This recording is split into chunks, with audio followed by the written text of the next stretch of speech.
오늘의 해외 주요 뉴스를 홍희연 기자가 전해드립니다.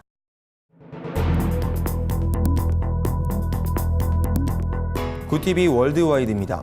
세계 곳곳의 소식을 발빠르게 전해드립니다.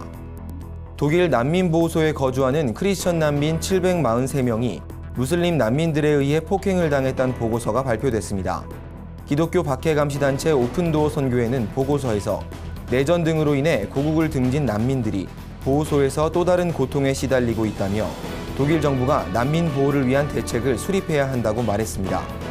오픈도어 선교회는 이어 폭행을 저지른 무슬림들도 하나님의 사랑 안에서 보듬어야 할 존재라며 무슬림들의 폭행을 저지하면서도 그들을 위해 기도하는 크리스천들이 돼야 한다고 밝혔습니다.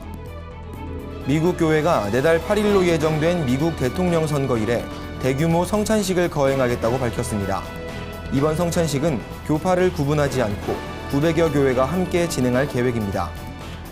주최 측은 이번 성찬 예배는 혼란의 시기에 하나님의 임재를 세상에 알릴 수 있는 좋은 기회가 될 것이라며 참석하는 모든 성도들이 미국은 하나님의 보호 아래에 있다는 믿음을 가질 수 있길 바란다고 말했습니다.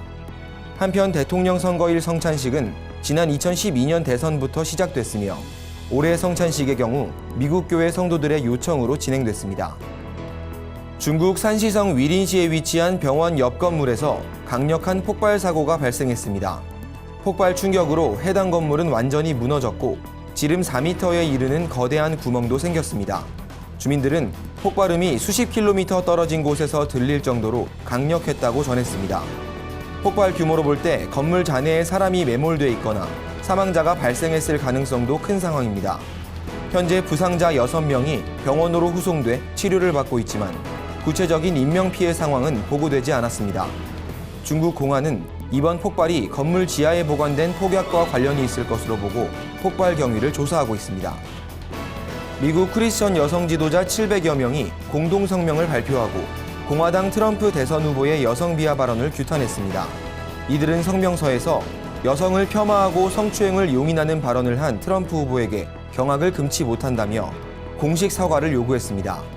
이들은 또 트럼프의 발언이 작은 실수라거나 남자다움을 과시하기 위한 악의 없는 행동이라고 치부하는 일부 기독교 지도자들은 스스로 반성하고 자각해야 한다며 크리스천은 내 이웃을 내 몸같이 사랑하라는 하나님의 말씀을 실천해야 한다고 지적했습니다. 미국 내 최대 규모의 기독교 대학인 리버티 대학 총학생회가 공화당 대선 후보 트럼프를 지지하고 나섰습니다. 총학생회장 잭 히피는 무조건적으로 트럼프를 지지하는 건 아니지만 힐러리 후보가 대통령으로 당선됐을 때 생길 문제점과 크리스천의 자유에 대해 고민한 끝에 트럼프를 지지하기로 결정했다고 밝혔습니다.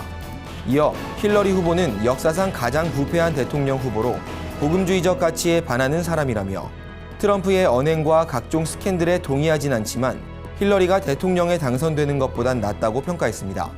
굿TV 뉴스 홍우연입니다.